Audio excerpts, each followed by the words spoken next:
guys, Magpie here, and today you're birdwatching with Magpie. So today we're looking at Conan Exiles. Now the game's actually been out for a little while, so you may wonder why are we looking at it. Well, coming up here, I believe next week is the big sort of 2.0 sort of thing of Conan Exiles, where they're introducing the Frozen North. So the frozen north is going to include a huge section of the map. It looks like there's like a more temperate zone, and then of course the zone that it takes after this frozen northern zone, and several new features.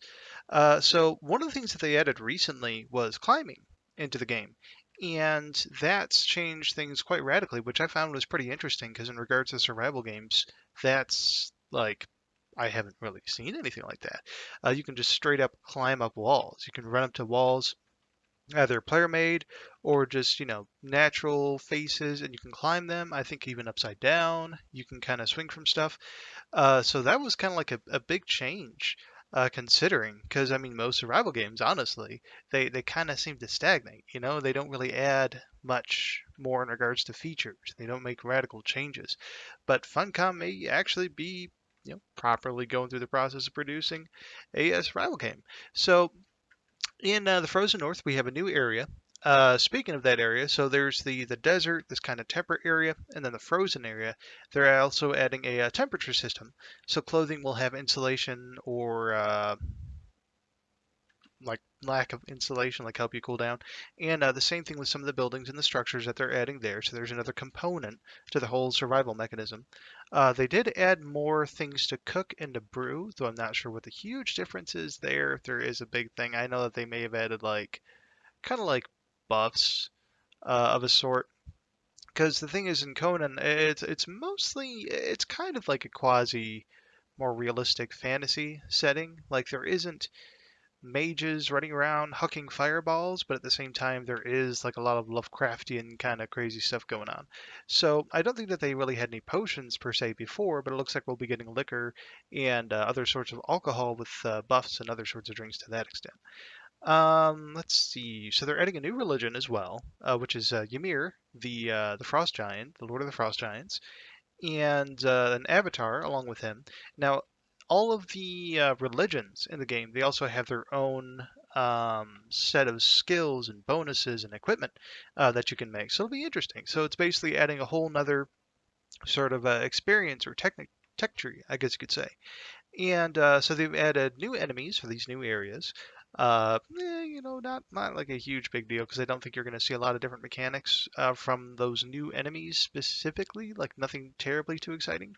But what they are doing is that they are trying to improve the AI of all the enemies as well. Like the human type enemies, they're going to be starting with those. And they've shown it a little bit, and I'm not sure how they act before, but I think the enemies were like very predictably just pathing right towards you and then just start whacking at you. Whereas now it seems like they'll kind of fan out a little bit and try to surround you and circle you, which is to make it much more difficult. Also, may have been some instances, could have just been happenstance, but may have been instances of like an enemy with a shield being ahead of enemies without a shield, which could be interesting to see how that plays out. And they're also giving them animations and other things, and later on they're going to be doing the same with the animals. They want to add more animations and whatnot for the animals.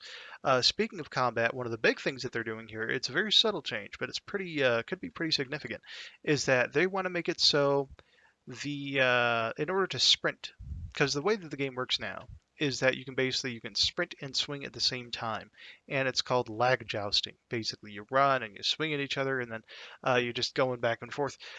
Whereas what they're going to do is they're going to kind of slow down combat a little bit. If you want to sprint, you have to sheath your weapons. I think it'll do this automatically, so it's not that difficult. You can still do it manually, but yeah, in order to sprint, you can have your weapon out.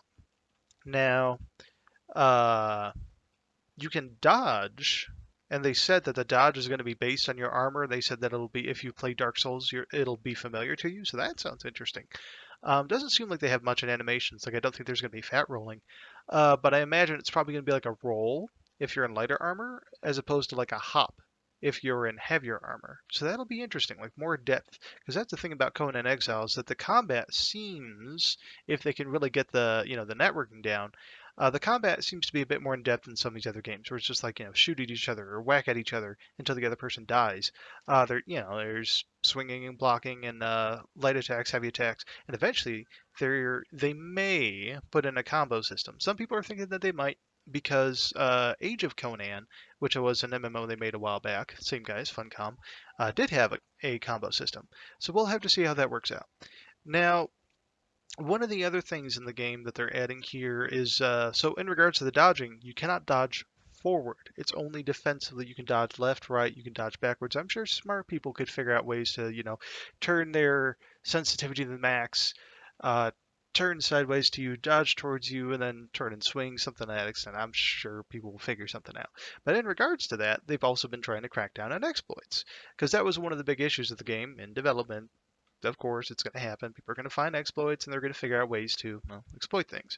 So that's one of the other things that they're working on, is that they're telling us that they're working on getting these exploits fixed. And then they said like hundreds and hundreds of stuff added. So that may be, a little bit misleading. Um, yeah, technically accurate. So it seems like what they showed in the recent dev stream was that they had you have the spear or the pike, which is new, but then you have like 5 different qualities and then materials of the spear or the pike. Technically, then it's like, okay, so there's one actual new thing you can do stuff with, which is the pike. But then there's, 5, 10, or even multiply that by like level of quality per type of material. So, oh yeah, 50 easy, versions of this pike. And it's like, it's a little disingenuous, but they do seem to be adding a bunch of stuff. Armor, clothing, that sort of thing. And another neat thing about the game is that there's a lot of stuff you can actually put in your buildings, like just decorations and stuff. Speaking of which, not so decorative, but they're also adding traps and trebuchets to the game. So before, for sieges, it mostly came down to putting down these little explosive pots and detonating from a distance.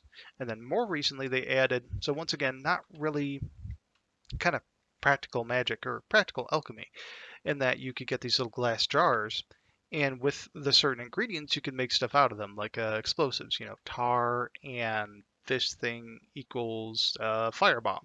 So they had those for raiding, and they had the little pots for raiding, and then you could just use like pickaxes and the hammers for raiding.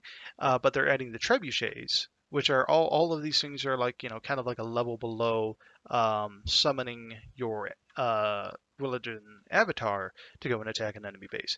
So that's interesting. So people will have some practical means and not necessarily need all the buildup required to the point of getting an avatar. Also, though, they added this Orb of Protection, which protects against the avatar, and they created methods of, so you don't damage an avatar per se, but I guess effectively so, because the way that avatars work in the game, so you have to have a temple and like a high priest, this, that, and the other, and you summon a giant avatar and you control this avatar and you go and smash the other people's base. But the thing is that when you're controlling this avatar, it lets everybody know that you're summoning it. I'm pretty sure it lets everybody know the location of the person controlling it. The avatar has a timer, a time limit. And what they've added now is that damaging the avatar, so to speak, will reduce that time limit. So you can effectively end their whole summoning thing faster, aside from just killing the summoner. So there's those practical aspects, and there's that orb that keeps out the avatar, so you might need trebuchets in order to destroy the temple generating that orb. And so there's a bit more interplay there. I'm not really sure, practically speaking, if the game really gets to that point most of the time. They are adding some more server types, so there's going to be like PvP fast, PvP slow, PvP normal, and I think on the PvP servers, they do have vulnerability windows. So there's only a period of time in which player structures can be attacked and destroyed, which is pretty nice. So ultimately, Conan may definitely be worth taking another look at, and it's not like months out. This thing, it's pretty sure it's next week. Just the middle of August here. So definitely worth taking a look. Well, thanks for birdwatching with Magpie.